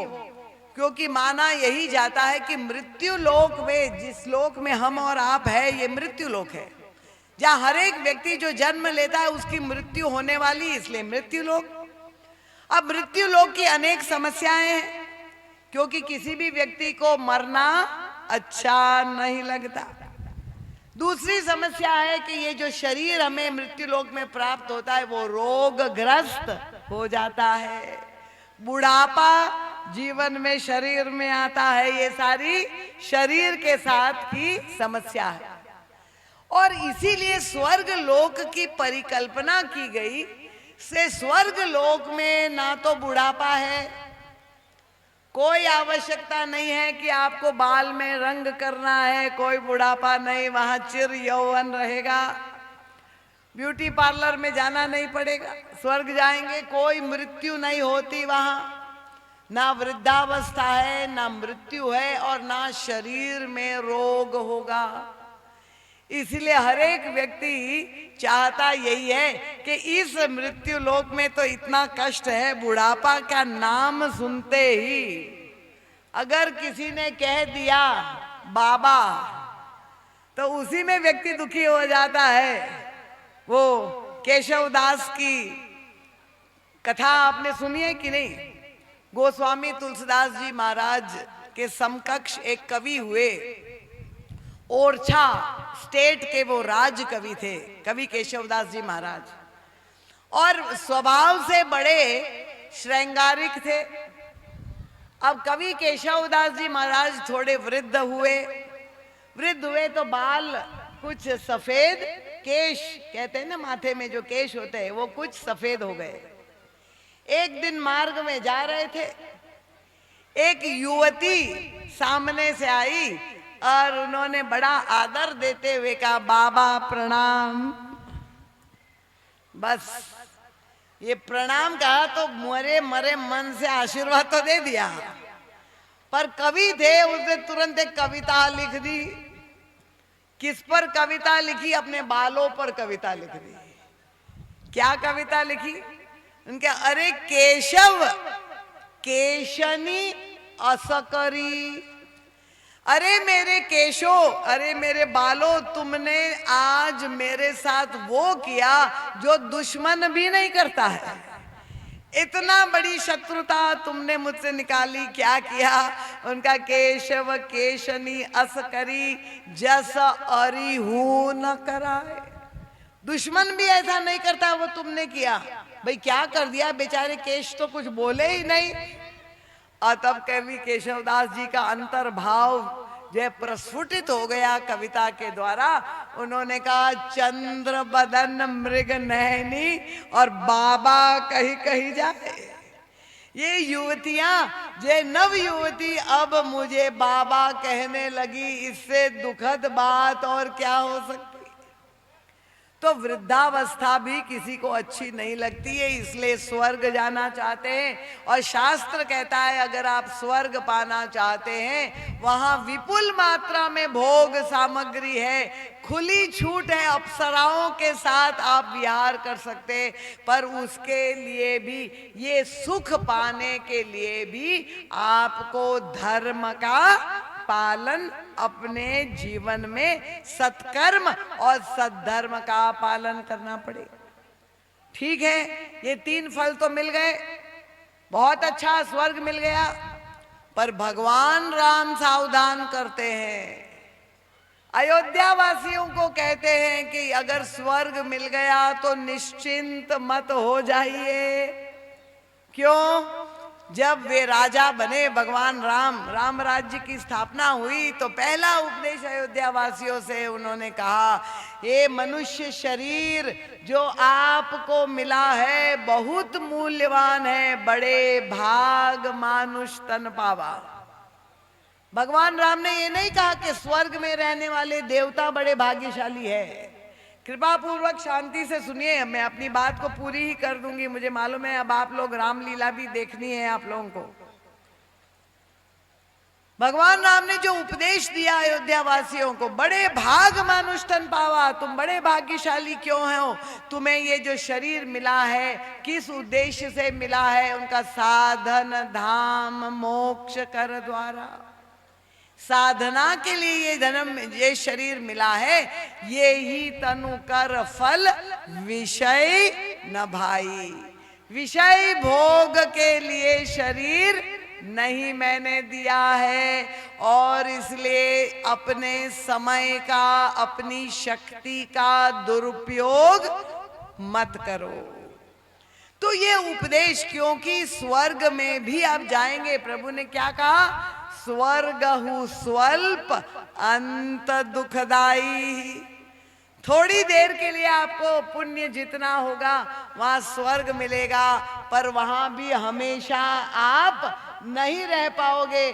जहां आपका पुण्य का बैंक बैलेंस खत्म हो गया, पुण्य की पूंजी समाप्त हो गई, तो ऊपर से आप नीचे ढकेल दिए जाओगे।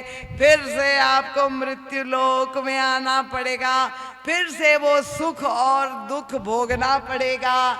और इसलिए ये धर्म के द्वारा भी जो फल प्राप्त होता है, इसके द्वारा जो सुख मिलता है, वो सुख पूर्ण सुख नहीं है। और तब ये सुख जो लंकिनी को मिला, क्योंकि वे कहती, तात स्वर्ग अपवर्ग सुख धरिय तुला एक अंग, तूलन ताही सकल मिली जो सुख लव सतसंग। ये जो घोषणा है लंकिनी की, कौन सा सुख उनको मिला? और महाराज मनु जो मनुष्य जाति के आदि पुरुष है, पहले मानव है महाराज मनु, उन्होंने भी यही अनुभव किया। पूरा जीवन धर्म पूर्वक उन्होंने अपना सारे कर्तव्यों का पालन किया, धर्म शास्त्र का निर्माण किया, पर अंत तो गत्वा जब चतुर्थ अवस्था में महाराज मनु पहुंचे, तो जब वृद्धावस्था आई, वानप्रस्थ आश्रम पहुंचे, महाराज मनु को पहली बार जीवन में दुख हुआ।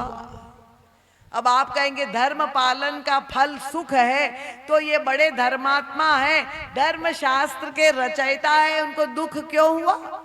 ये कैसा दुख था? और तब महाराज मनु विचार कर रहे हैं, हो ही न विषय विराग। पूरा जीवन जो जो मेरी इंद्रियों ने मांगा, मेरा मन ने जो जो वस्तुओं की याचना की, वे सारे विषय भोग की सामग्री मैंने मन और इंद्रियों को देकर उसको संतुष्ट करने का प्रयास किया, अपनी भूख को मिटाने का प्रयास किया। पर परिणाम क्या है?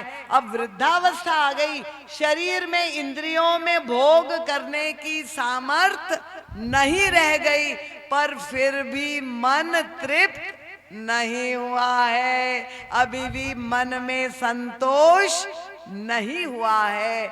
और तब वे बड़े दुखी हो गए।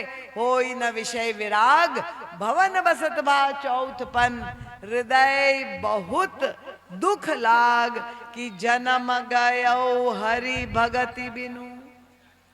पूरा जीवन निकल गया, पर मैंने भगवान की मंगलमयी भक्ति प्राप्त करने का प्रयास नहीं किया, विषयों के पीछे दौड़ता रहा, सुख पाने की वृत्ति से मैं पुरुषार्थ करता रहा, और सुख की अपेक्षा दुख ही मेरे हाथ लगा। यही महाराज मनु ने जब चिंतन किया, तब उन्होंने निर्णय किया कि क्या करूं। उन्होंने कहा, मैं अब सब त्याग करके वन में जाके किसको प्रसन्न करूं? उनका साधन धाम रूपी शरीर मुझे मिला है, और मैं साधन धाम का प्रयोग करके धर्म मार्ग पर चल करके श्री राम को प्राप्त करने का प्रयास करूंगा। और तब देखिए, ये दो राजाओं की कथा मानस के बालकांड में गोस्वामी तुलसीदास जी लिखते हैं। एक है महाराज मनु, दूसरे महाराज प्रताप भानु। महाराज मनु भी वन में गए और महाराज प्रताप भानु भी वन में गए। महाराज मनु भी धर्मात्मा थे और महाराज प्रताप भानु भी महान धर्मात्मा थे, जिनके द्वारा हजारों लाखों यज्ञ हुए। सारी धर्म की क्रिया उनके जीवन में दिखाई देती है। पर अंत तो गत्वा परिणाम क्या होता है? महाराज मनु ने धर्म किया, तपस्या की, और अगले जन्म में वे दशरथ बन गए और श्री राम को उन्होंने प्राप्त कर लिया। सुख धाम श्री राम प्रभु को प्राप्त कर लिया। पर महाराज प्रताप भानु, महाराज प्रताप भानु ने धर्म के साथ छल किया, कपट किया, और जहां छल और कपट महाराज प्रताप भानु करते हैं, उसका परिणाम क्या होता है कि इतना धर्म कर्म करने वाला महात्मा अंत तो गत्वा अगले जन्म में वो राक्षस रावण बन जाता है, दसमुख बन जाता है। और इसलिए हम और आप सबके जीवन में सुख पाने की इच्छा है, सुख पाने की कामना है, सब पुरुषार्थ करें, पर हमें ये निर्णय करना है कि हम किसके मार्ग पर चलेंगे। लंका का जीवन दर्शन हमें अपनाना है कि अयोध्या का जीवन दर्शन अपनाना है। आज लंका में रहने वाली लंकिनी जो सारी सुख सामग्रियों के बीच में विपुल मात्रा में जहां भौतिक सुख के संसाधन है, वो पहली बार अपने जीवन में एक नवीनतम सुख की अनुभूति हो करके उसको धन्यता और कृतकृत्यता का बोध होता है। वो कौन सा सुख है, वो आने वाले 2 दिनों में हम समझने का प्रयास करेंगे। परम पूज्य महाराज श्री का सद साहित्य आया हुआ है, उसमें सुंदर कांड की सुंदरता, ये अमृत मंथन की जो मैंने आपको कथा सुनाई, उस अमृत मंथन पर एक किताब लिखी है हमारे गुरुदेव में। जो यहाँ विद्वान बैठे हैं, जो कथावाचक बैठे हैं, वो पढ़ना चाहते हैं महाराज जी के सद साहित्य का सदुपयोग करें। हनुमान जी महाराज का सच्चरित्र की छोटी पुस्तिका भी है, बड़ी पुस्तिका भी है। आप जरूर साहित्य का लाभ ले और आपके जीवन में जो आनंद होगा, जो प्रसन्नता होगी, जो शांति का समावेश होगा, ऐसा दिव्य सद साहित्य है जिसके द्वारा आपके चरित्र का निर्माण होगा और उस मार्ग से चल करके जीवन में हमें राम राज्य की स्थापना होगी। इन शब्दों के साथ हम आप सब के चरणों में बार बार नमन वंदन प्रणाम करते हैं। अभी रामायण जी की आरती होगी, आरती में आप सब लोग सम्मिलित होंगे। उसके पश्चात आप रामलीला का दर्शन करेंगे, प्रसाद लेकर के प्रस्थान करेंगे। आप लोगों ने जो सहयोग किया, शांति बनाए रखी, इसके लिए बहुत बहुत आप लोगों को धन्यवाद, साधुवाद। और यही आशा करती हूँ कि कथा के 2 दिन जो हमें प्राप्त है वो हनुमान जी महाराज के दिव्य पावन चरित्र में हम अवगाहन करेंगे। और जब हनुमान जी महाराज का प्राकट्य होगा, मंदिर में जब हम दर्शन करेंगे, तो श्री हनुमान जी महाराज तो दासानुदास है, वो तो चारों फल प्रदान करने वाले हैं। तो वो सुख धाम श्री राम के जो दूत है हनुमान जी महाराज हमारी सारी कामनाओं की पूर्ति करेंगे। पर क्या हमें मांगना चाहिए हनुमान जी से, ये विवेक भी हमारे जीवन में आ जाए, इसलिए ये राम कथा का आयोजन किया गया है। इन शब्दों के साथ आयोजन समिति के सभी सदस्यों के प्रति बहुत बहुत मंगल कामना करते हुए पुनः पुनः प्रणाम करती हूँ। भगवान के नाम का जय घोष दोनों हाथ उठाकर बड़े जोर शोर से करे। बोलिए सियावर रामचंद्र भगवान की जय। बोलिए पवन सुत हनुमान की जय। पूज्य पाद गोस्वामी तुलसीदास जी महाराज की जय। बोलिए सत्य सनातन धर्म की जय। बोलिए भारत माता की जय। बोले सद्गुरुदेव भगवान की जय। बोलिए पूज्य दीदी जी महाराज की। रामायण जी की आरती होगी। इस जग समिति के जो अधिकारी हैं कृपया मंच पर आने की कृपा करें और रामायण जी की आरती में आप लोग सम्मिलित हो।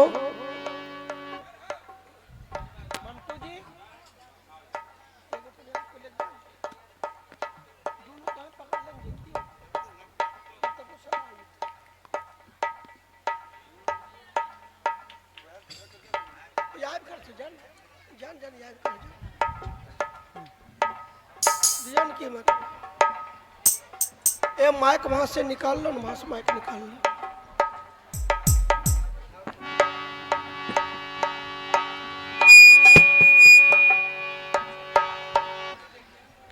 एक माइक वहां निकाल लो ना।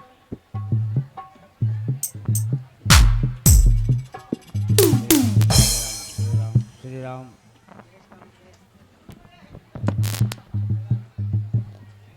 श्री राम।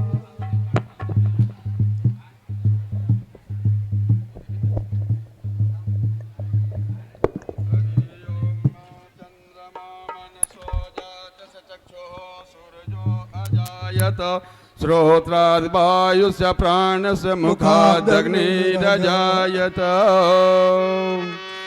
आरती श्री रामायण जी। आरती श्री रामायण जे के रति कलित ललित सिय पेके के रति कलित ललित सिय पेके आरती श्री रामायण जे के सभी का बोलिए रामायण जी की गावत ब्रह्मादिक मुनि नारद गावत ब्रह्मादिक मुनि नारद वाल्मीकि कवि ज्ञान विशारद वाल्मीकि ज्ञान विशारद सुत सनकादि शेष अनुसारद सुत सनकादि शेष अनुसारद भरनि पवन सुत के रथ लेके भरनि पवन सुत के रथ लेके आरती श्री रामायण जे के आरती श्री रामायण जे के गावत वेद पुराण अष्टदश गावत वेद पुराण अष्टदश छाओ शास्त्र सब ग्रंथन को रस छाओ शास्त्र सब ग्रंथन को रस मुनि जन धन संतन को सरबत मुनि जन धन संतन को सरबत सारयंस सम्मत सब के आरवात सब में तुलसी के आरती श्री रामायण जे के आरती श्री रामायण जे के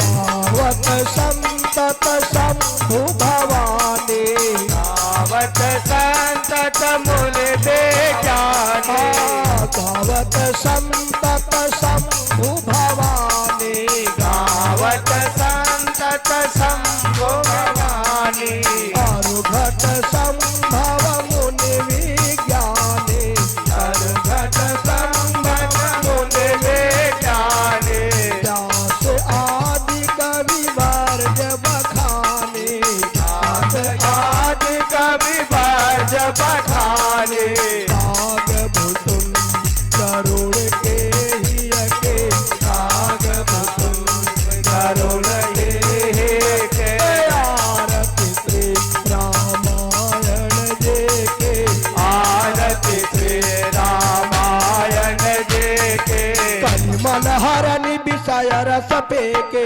कलिमल हरनि विषय रस पेके सुभग सिंगार मोक्ति जुबती के सुभग सिंगार मोक्ति जुबती के कलन रोग भव मोरिय में के कलन रोग भय मोरिय में के सात मात सब विज तुलसे के सात मात सब विज तुलसे के आरती श्री रामायण जे के आरती श्री रामायण जे के रति कलित ललित सिय पेके रति कलित ललित सिय पेके आरती श्री रामायण जे के आरती श्री रामायण जे के बोलिए श्याम रामचंद्र भगवान की जय आर्तिक्यं शीतलीकरणे पुष्पेदि वंदनम देवाभिवंदनम आत्माभिवंदनम हरि ओम जगेन जगमय जन्त देवस्थानि धर्मानि प्रथमान्यासन्नः ते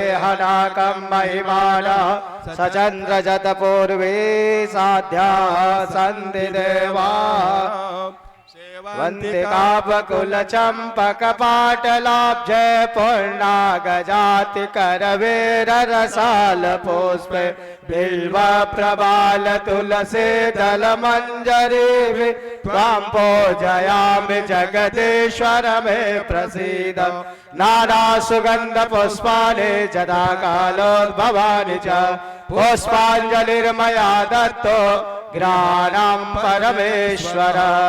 एत मंत्र पुष्पांजलि समर्पयामि। बोले भा प्रेम से राजा रामचंद्र भगवान की जय, गुरुदेव भगवान की जय। जय जय श्री सीताराम हर महादेव शंभो।